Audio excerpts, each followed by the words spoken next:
Hey you guys, how is everyone? Okay, so first of all, I've got like a little unboxing I'm going to do.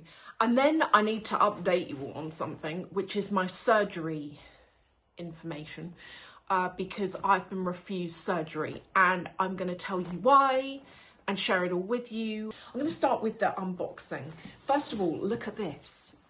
I got sent this by VIVAIA. Mine's like a little bit crumpled at the top actually. I'm just in shipping. But look at this, look at this. Okay, whenever I play this, Louis starts barking, so it might, but it's a music box. Look at that. Isn't that so cute? So over here, we've got some spare laces, just in a different design. In these drawers, there are little charms that you put on the shoe. And then in these two drawers here, there is a shoe. And I'm going to show you the shoes and show you the charms. These are new out. So this pink box, this is a PR thing. So you can't buy that. You can buy what's in it if you like it. So first of all, I've actually been wearing these. I just took them off. I've been wearing these around the house. They have come out with a new Sneakerina and they are so comfortable. Like, I cannot tell you. It's like walking on a cloud, their shoes. Now, normally, the laces that come with them, so I've put both laces on here. So there are 3 sets of laces on here. I've done that on purpose because I like the design. But if I just undo this and show you, the laces that come with them are these laces down here, but also these cream ribbons. You can remove the cream ribbon if you don't like it, but it allows you to put like quite a nice big bow on it. But then what I've done is you can customize them. So they sent me these laces and I fed them through the same hole that the silk sort of creamy ones, satiny ones go through, so that when I bow them up, they look like this. They look quite like, I love a bow on a shoe. So these, as I say, they're really comfortable. They're slip-on.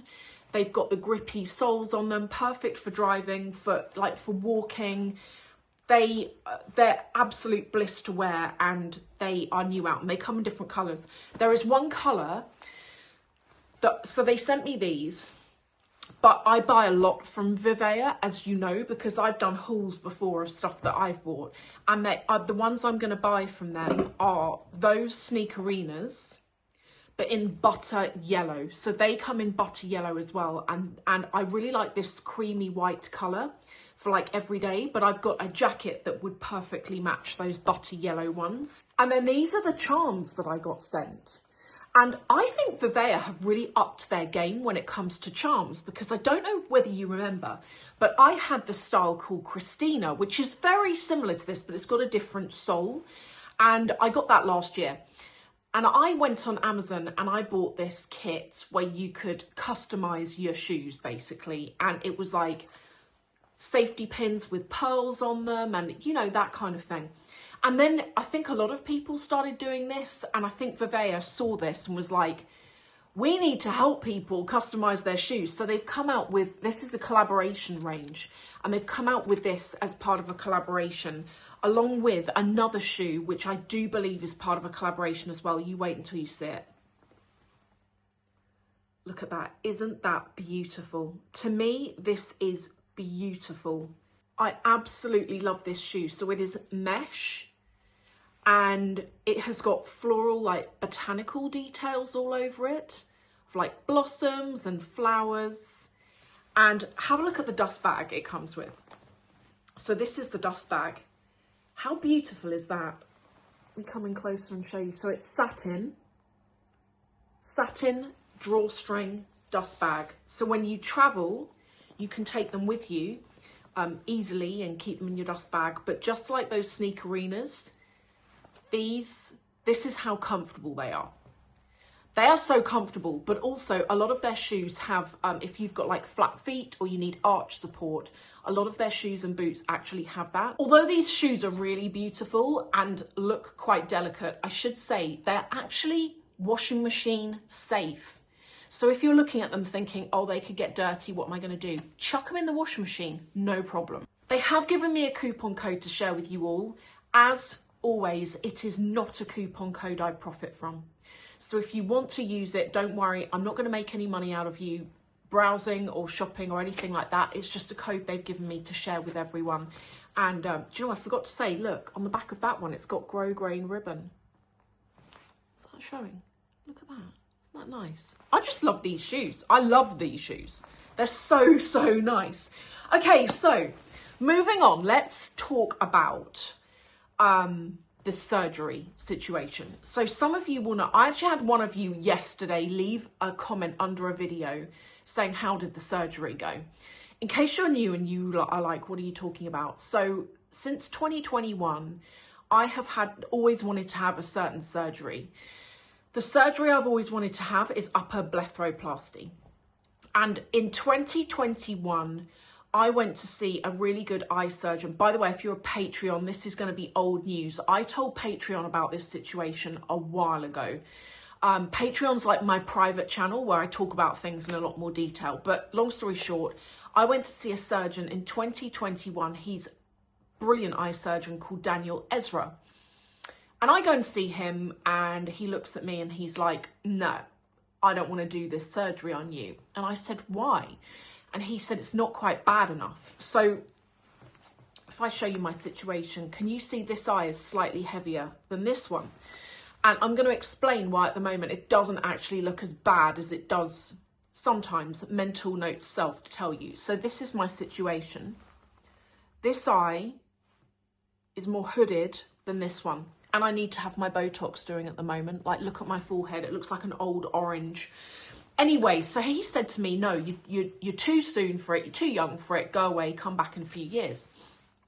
So anyway, I fast forward to 2025, the summer of, I'd had Botox. And what happened? And always happens, I got brow droop. And as soon as you get brow droop, it like literally drops your brows and makes any hooding even worse. And I should have realised it was the injector. Anyway, we'll come on to that. So I went to see another surgeon who I won't name. And the reason why I didn't go back to Daniel Ezra is only because he operates out of Moorfields, which is sort of near East London. And it's a bit too far for me to get to. And I thought, I don't really want to have, because I'm West London, right? And also I'm moving. I don't really want to have surgery and then wake up and have to like traipse all across London to get home. I just didn't really want to do it. So that's why I didn't go back to him. But otherwise I would have done. I trust him. So anyway, I go and see this other surgeon. And he was umming and ahhing about whether I needed it actually. And he said, yes, I do see what you're saying about your right eye being worse than your left. And he said, I can see that. But he said, it's very, very slight. And he was like, you could borderline just leave it and not even do anything and just, you know. He said, I'll do the surgery, like, if you really, really want it. But he was like, I think it's a really minor fix, if you want to call it a fix. Anyway, the reason why I won't name him, and the reason why I didn't go back to him, is two reasons. First of all, he wasn't able to show me any examples of patients he'd done this surgery on who had been younger. And not that I'm saying I'm young, because I'm not, but what I mean is he wasn't able to show me anyone he'd done the surgery on where it wasn't an age thing, it was a genetic thing. So for me, I don't have aged skin around my eye just yet. It's a hereditary thing in my family that comes off my dad's side, and we all have it. Like, everyone in my family's got equal, like, it's not even hooding, it's just the shape of our eyes. But for me, I've inherited my mum's eye on this side, which is more open, and my dad's eye on this side, which is more closed, and I just want them balanced out. So he said this to me. Anyway, he couldn't show me any examples of clients he'd worked on where it had been non-age and hereditary, which was, it wasn't a red flag, but I would have liked to have seen it, you know, an example. And he did admit to me, he said, I've never done this surgery on anyone your age or younger. And that, again, slightly concerned me. The examples he showed me of people were sort of like people, I would say, in their 60s or 70s, where they just started to get some crepiness and they just wanted to have a more open eye. And that was great to see, and I could see his work was good, but it didn't answer my question. Anyway, that was the first thing. But also, just to be polite, when he was showing me the examples of people he'd worked on, I'd be like, oh yeah, you know, that's good work. And he started going, why, yes, thank you. Why, thank you. He just started being really weird. And I don't even think it was, I just think it was him. He was just being really like grandiose over it and like overreacting to a compliment and just being a little bit like big-headed about it. And it just felt a bit weird. So anyway, there was something about him. I didn't gel with him, so I didn't go back to him again. And then I went to see, and I vlogged it, okay? I went to see another surgeon in, must have been November last year, 2025. And by this point, I'm like, my eyes are driving me mad. I'd had more Botox, they dropped again, blah, blah, blah. I'm going to put some really embarrassing images in here, okay? Just in case you're watching going, you don't have a problem. Like, I want to show you how I look when I've had Botox, okay? These images are when I've had fresh Botox, which is an alarm bell. That is a red flag. So anyway, I went and saw this other surgeon and I vlogged it, and I have actually taken that video down now because I didn't end up going to that surgeon fundamentally in the end for the final surgery. That surgeon said that, yeah, I can see it. I could take away quite a bit of skin and you'd have a nice result. Let's book in the surgery. Let's get it done. It was booked in for February, but there was some like admin confusions there that I speak a lot more about on Patreon. I don't really want to go talk about it on the public internet, but one way or another, I ended up cancelling with them. Then I went to my fourth and final surgeon who I was recommended to. He was a bit of a travel away from where I am at the moment, and I go and see him. And I was saying on Patreon, like, you know, when you go and see a doctor or a surgeon about something to do with your face, how they have to get quite close to your face to sort of look at it. And for me, I always find it really awkward. You know, when they're like that far away from your face and you're like, okay, this is weird. He was obviously having to do that to like look at my eyes. And I was like dropping gags and like trying to be funny, and it was not landing at all. And he was like a real serious guy and wasn't laughing and wasn't accepting the jokes. Like, I wasn't being a complete clown, but you know, I was just trying to be a bit lighthearted out of a situation. Anyway, that was by the by. I had already booked in with this final surgeon. I booked in to have the surgery on the 16th of March. I went and saw him at the end of February for my first consultation. Anyway, as soon as I walk in, before he gets close to my face, I sit down, he reads my notes, he looks at me, and he like raises a brow and is like, does that? As if to say, you what? What? Like, not in a rude way, but he was just a bit like, you want what surgery? Why?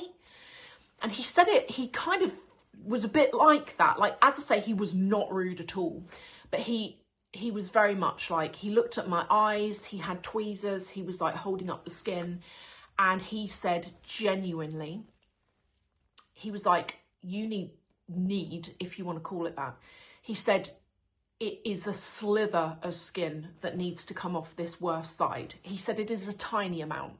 And he said, when you do blepharoplasty, it's really hard to guarantee such a small amount. And he said, I'm not sure you'd be able to close your eyes after. And that was all I needed to hear.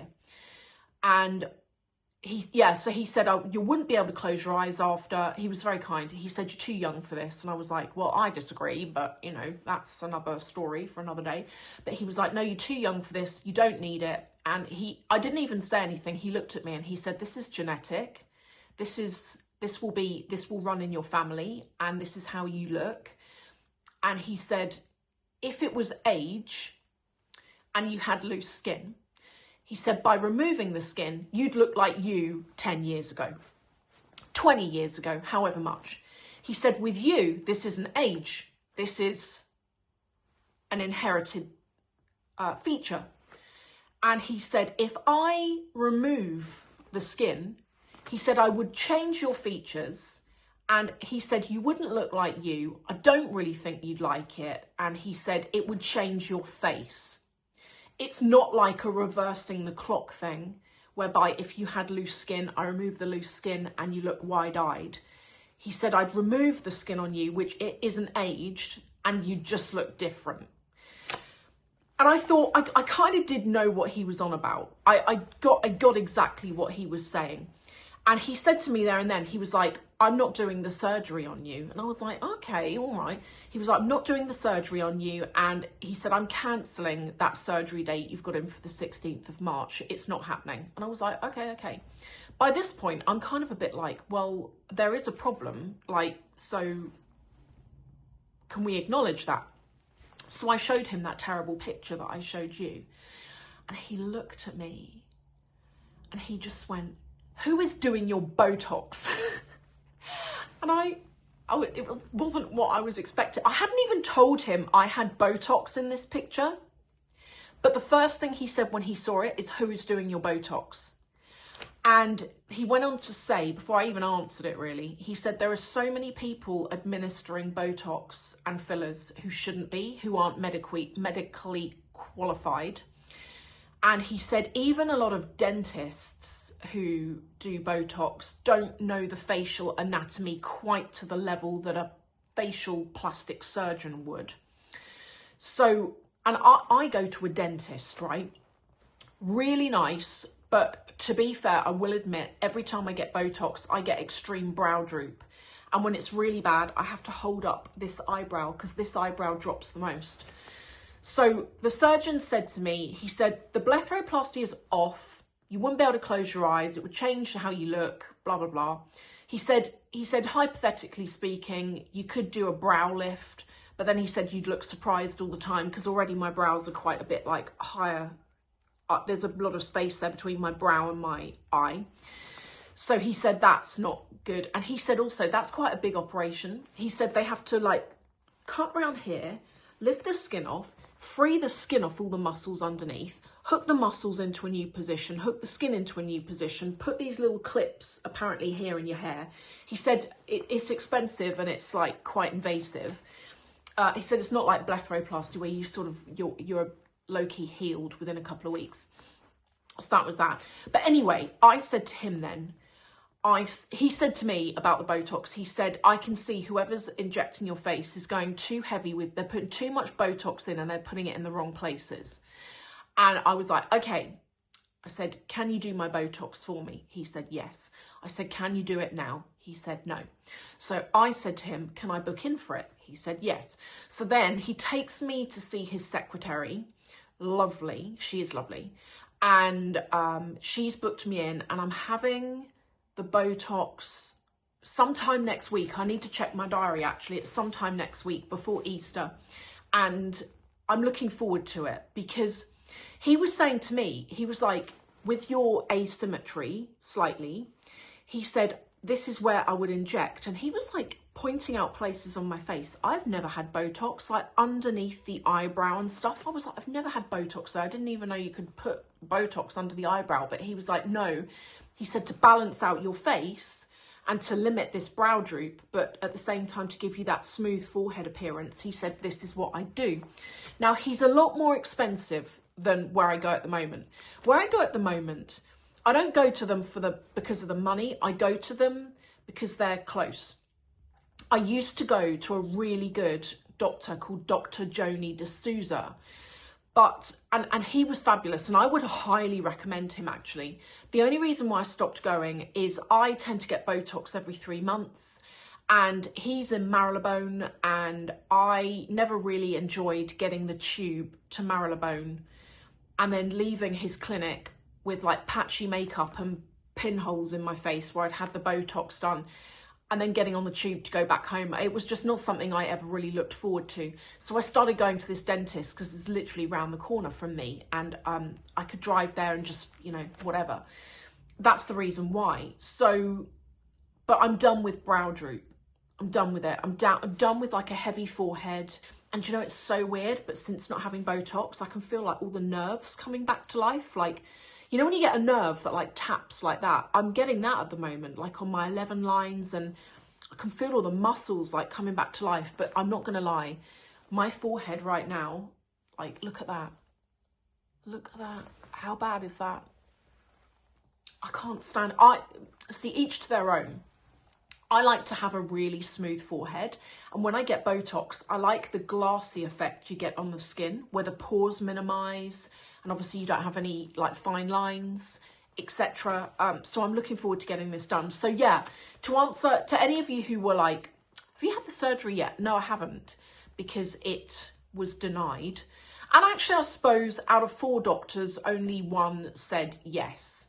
The weird doctor that I saw last year that was a bit arrogant, he was like on the fence about it. He was like 50-50 either way, but I didn't really get the feeling he wanted to do it, to be honest, for his own reasons, I guess.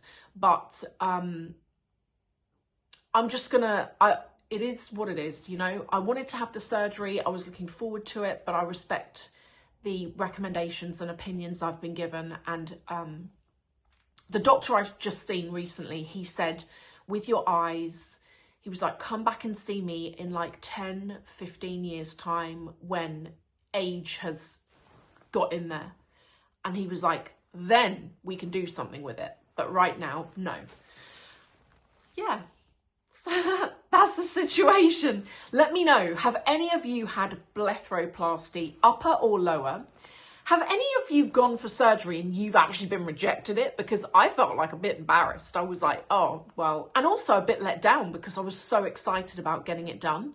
But if he can fix my face with Botox and balance out this heavier brow with Botox, I will be very happy. And also, it's a lot cheaper, obviously, than surgery. So that's my situation. Thank you all for watching, and I will see you in the next video.